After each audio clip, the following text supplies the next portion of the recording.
Call me a plate, 'cause I'm fine china. Hi everybody! 大家好! I welcome you to Jade Palace Yamingo. My name is Yaya. When you think about Chinese porcelain, what's the first image that comes to your mind? Today, let's talk about what is arguably the most popular design. So let's get started. Let's begin with a quick history of porcelain and its importance in Chinese culture, since the term China has become synonymous with porcelain, like the term fine china. Porcelain, 瓷, was first created in China, and apparently most likely pottery as well. The oldest pottery in the world as of yet was found in Xianrendong, China. Carbon dating estimates their origin at least 20,000 years ago. Glazed stoneware artifacts date as early as the 15th century BCE in the Xia dynasty. It was in the Han dynasty that porcelain officially dates its origin, and it was in the Tang dynasty that porcelain became a significant Chinese export. During the Song dynasty was when the artistry and production of porcelain art reached new heights. Manufacturing became highly organized. We have excavated kiln sites that could fire as many as 25,000 wares at a time. Many of Chinese porcelain is also called Jingdezhen porcelain or Jingdezhen Taoci, as Jingdezhen is the porcelain capital of China. They have been making Chinese ceramics for over 1,000 years, and for the longest time created the most important and finest quality of porcelain. You've most likely seen these iconic dishes before. You've most likely eaten out of them. One of the most popular designs in Chinese porcelain in the Western countries, with its contrast of cobalt blue and white, is the rice grain porcelain. Linglong. Linglong means exquisite in Mandarin, and if you've seen these pieces, you can see why. If you hold the dishes to the light, it will glow. Looking closely at the piece, you will notice that the rice grain designs are actually translucent. The term rice grain is also a misnomer. Originally, it was thought that the pattern was created by inserting grains of rice to achieve the design. This is false. It's actually much harder to make. The little rice grain designs aren't actually grains of rice, but holes that were carefully cut out. Traditionally, these bowls were made by taking the clay and first shaping them into a crude bowl or plate shape. The clay will be left out to dry for several hours to a day before the excess clay is trimmed off. The artisan will use a tool that carves along the curvature of the bowl. Then, meticulously, the artisan will cut out the little iconic rice grain-shaped holes by hand. Finally, the pieces are either dipped or painted with up to 30 layers of glaze. This allows all the holes to be filled in. The other designs are then painted or stamped on. Once the paint has set, the pieces are then fired in a kiln for the last step. Modern creation of these dishes have become mechanized, mixed in with the traditional craft. The clay is shaped with different molds on a machine that will create the shape as well as trimming off the excess clay. Then the holes are punched with a special press. Pieces are then set aside to dry. After they are dried, they are further sanded and trimmed for the final shape. Glaze is applied until all the holes have been filled in. Other designs are hand-stamped on. The bowls are placed into a kiln and fired for 26 hours as the final step. While modern pieces incorporate machines into manufacturing, many of the steps are still done by hand. Many types of ceramic or porcelain styles originated around the Tang dynasty or after. This design, as iconic as it is a lot younger than we think. This design was first produced in the Ming dynasty, but was popularized during the Qing dynasty. Many of the Linglong porcelain artifacts that we have found have been time-stamped in the Qing dynasty. The iconic Linglong porcelain design that we see was not meant for domestic use.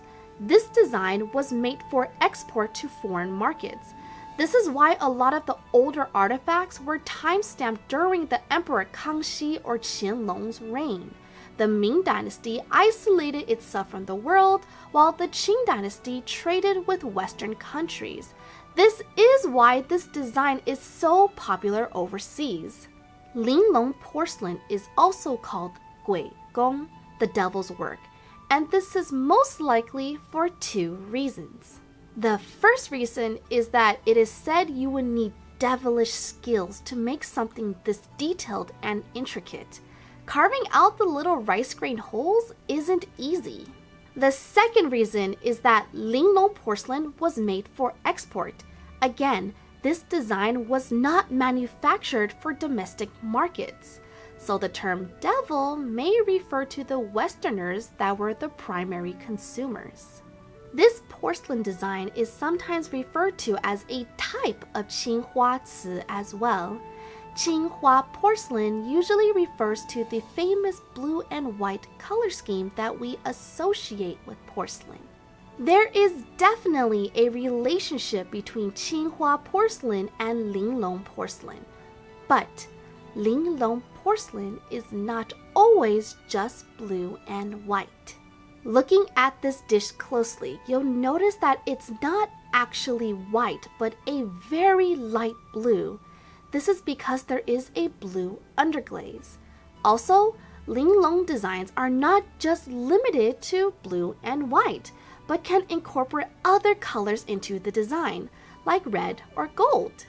On Linglong pieces, you'll notice several notable icons, and each has their own symbolism.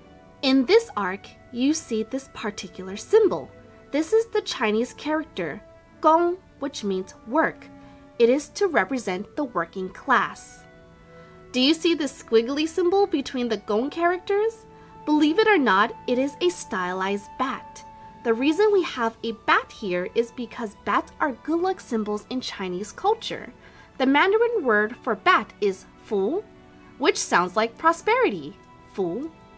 Traditional center designs are dragons, but sometimes dishes also have the chrysanthemum designs. But the dragon is for luck and prosperity. The dragon is also a symbol for protection. Dragons are important in Chinese folklore and culture.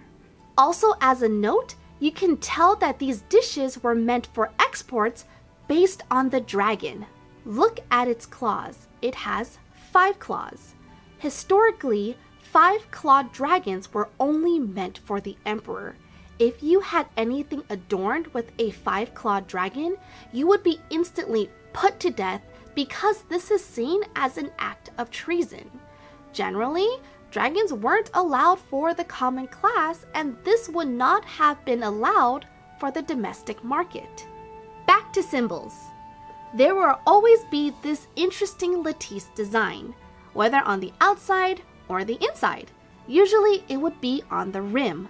This is to represent longevity, prosperity, peace, altruism, and good health. For the bowls in the West, you can pseudo-date these bowls based on the bottom stamp.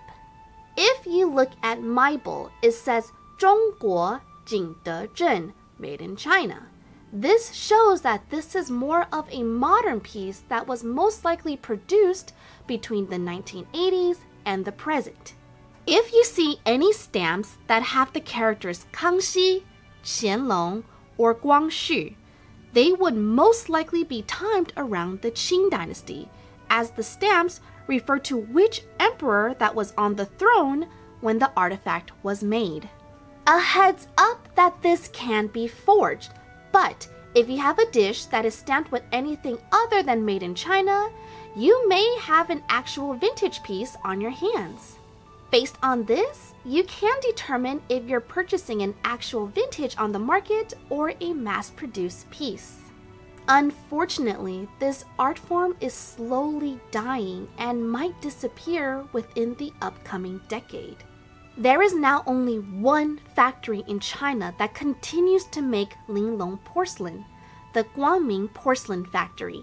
Since this is the last and only factory making these pieces, no one is learning the craft. the owner of the factory gives an estimate that the traditional process will disappear within the next 10 years. Making this piece alone takes years of learning and mastery. It takes at least half a year to learn how to punch out the famous rice grain holes, and another half a year to learn how to stamp on the cobalt designs. There may be a day in our lifetime that the only way to see these classical pieces is not on our dinner table, but instead behind the glass of a museum. I have a Teespring if you'd like to support the channel. I have a lot of super cute designs that I'm so proud of and making more as we speak. So please check it out if you can. Link is in the description below. So what do you guys think? Have you eaten out of Linglong porcelain before? Where do you remember using them? Leave a comment down below because I would like to know. Also, leave a comment if you can. It really does help out small channels like mine. You can also let me know what topics you would like to see me cover in the future. If you enjoyed this video, please give it a like and subscribe to Jade Palace Yamingo. I would very much appreciate it. And until next time, 再见啦，拜拜。